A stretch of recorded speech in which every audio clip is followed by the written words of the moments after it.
Are the mistakes you're making while intermittent fasting costing you results?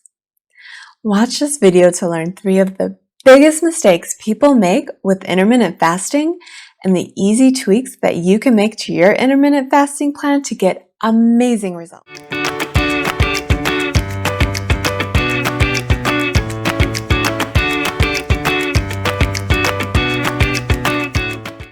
Be sure to hit the subscribe button and click the bell so you're notified of a brand new video each Wednesday about how I lost over 100 pounds, including my best tips for intermittent fasting. Many people are intimidated to begin intermittent fasting because we've all been taught our entire lives that we need to eat every 2 to 3 hours or else we will die. I know I've heard that same rumor that's been spread far and wide by all of the big food companies for decades. And surely I'm not alone. Yes! Once people take the fasting leap, many of them never turn back since it's so much easier to get weight loss results and see health improvements when you allow your body a chance to rest and heal when you're not stuffing your face full of food all day long. An interesting concept, isn't it? Yeah! Losing weight by not constantly eating. While using fasting as a technique for healing has been around for centuries, it's becoming very popular these days as a weight loss method. And we all know what happens when something becomes popular in the mainstream. Let's talk about some of the biggest mistakes you're making when it comes to your intermittent fasting routine. Listen, it's not your fault that you're making these mistakes. There's a ton of information floating around the mainstream that's just not right. Just like Dr. Phil says, once you know better, do better. And beyond that little nugget of advice, maybe turn off Dr. Phil since he's part of the problem. Mistake number 1 you're making while fasting. You're a dirty girl. Now, if you just smelled your armpits, no, I'm not telling you to take a shower. Although intermittent fasting can lead to your body detoxing all of the junk that you've eaten over the years, so maybe a shower might not be such a bad idea after all. But wait until this video is over so you can get better results with intermittent fasting. Now, when I called you a dirty girl, I meant that you're eating small bites of food throughout the day, or maybe you're even adding cream or sweeteners to your coffee. And if you're a dirty boy, that doesn't mean that you get to get away with this type of cheating while fasting either. You're going to get your best fasting results when you don't cheat. It makes sense, right? Yes! The problem is, a lot of people don't even realize that they're cheating on their fast when they add stevia or a splash of heavy cream to their morning coffee because so many fasting experts tell them it's okay to dirty fast. While you may see some results with dirty fasting, you're making life way harder than it needs to be. Adding anything to your drinks while fasting is going to spike your insulin. And once your insulin is spiked, your body expects food coming soon after. If you don't provide what your body has become accustomed to receiving, you will die. Again with the drama. No, you won't die, but you will get very hungry and you'll probably cave on your fast. This could also send your body back into fat storing mode because it's expecting food to come in. And by consuming just a little bit of food or sweetener that spikes your insulin, you're telling your body a famine has arrived since you're not providing your body with the nutrition that it's expecting. Poof! You're back in fat storing mode even while eating less calories. Just more proof that calories in versus calories out is a big crock of Mistake number 2 you're making while fasting is you're restricting calories during your feasting window. We just talked about withholding nutrients your body is desperately seeking in the last tip. I mean, you haven't corrected this huge fasting mistake yet? It's no wonder you're not losing weight with intermittent fasting. All right, slow down. I'm just joking. All of the stress of trying to correct all of your mistakes all at once is going to raise your cortisol and throw you back into fat storing mode, so just relax. But our last tip of dirty girl fasting does bring us nicely into this which is purposefully restricting calories during your feasting window. Listen, there are two big components when it comes to a fasting plan. Dr. Fung says it best. When we fast, and when we feast, we feast. Now, you obviously aren't getting this brilliant message because you're still trying to count calories during your feasting window.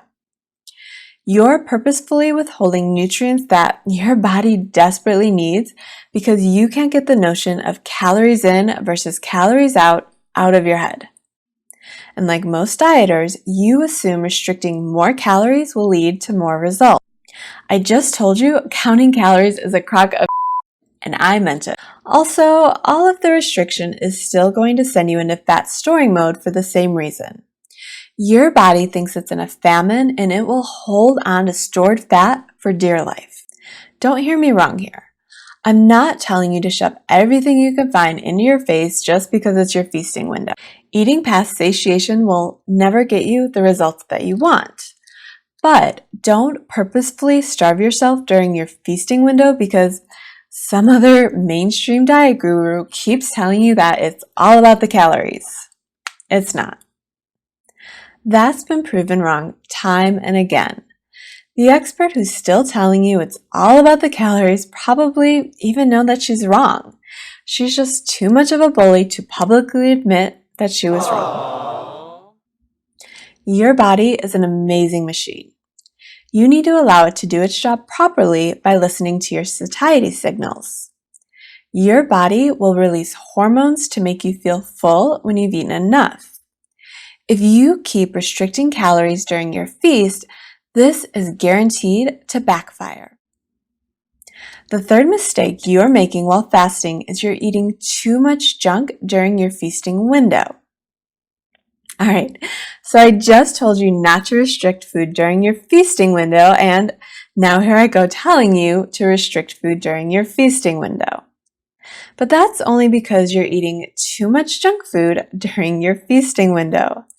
Your fasting window was a great time for your body to detoxify and to heal.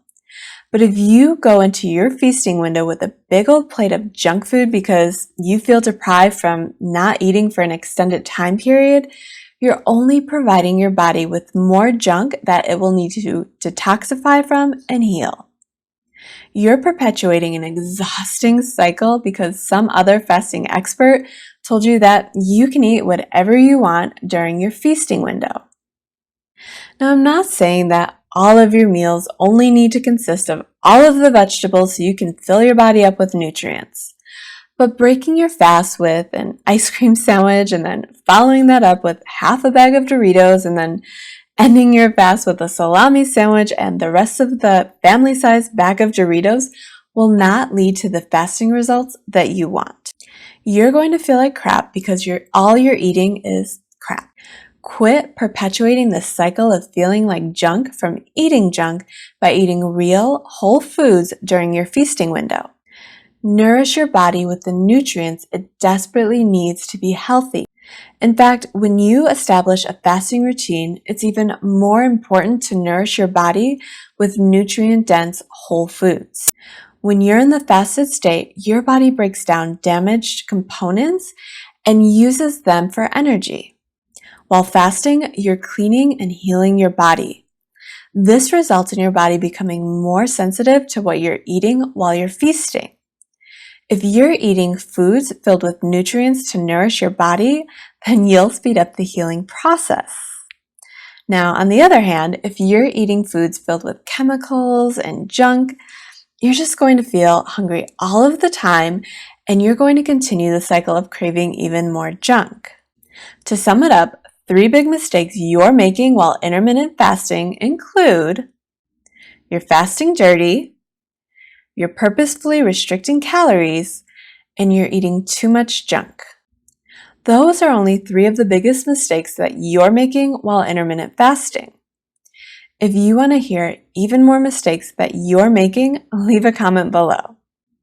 While many people view intermittent fasting as simply periods where you eat and other periods where you don't eat, there is so much more to the story. In fact, we have an entire course about intermittent fasting in our Keto Decoded membership because there's just so much to learn to following a proper intermittent fasting plan. But learning about the right info about intermittent fasting can lead to big results, like our Keto Decoded member Suzanne, who lost 70 pounds in just over a year. She keeps learning more about how to get the best results for her body, and the results just keep coming.